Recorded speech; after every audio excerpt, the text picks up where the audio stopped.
Today, now, at 1400 martial law expires. It is my fundamental decision. It is based on analysis of all security components in the country. On November 25th, Russia fired on and then seized 3 Ukrainian Navy ships in the Black Sea close to Crimea.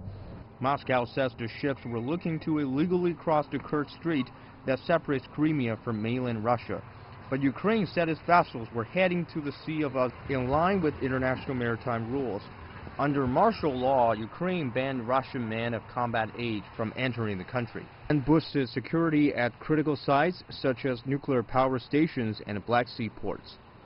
If there is no large-scale aggression of the Russian armed forces at the Ukrainian territory beyond the separation line and the administrative border of Crimea, martial law will not be extended.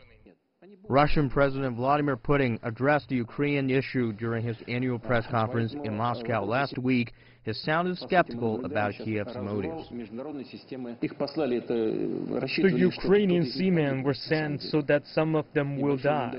And I see in the Ukrainian establishment some disappointment that none of them has died. They were expecting that some of them will die, but this thankfully didn't happen. The investigation is ongoing. After criminal proceedings, it will be clear what next to do with that.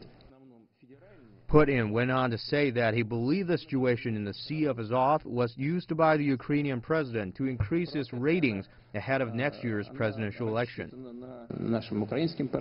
Why do our Ukrainian partners need this development? It is understandable. They have an election there. They need to escalate the situation to raise the rating of one of the candidates for president.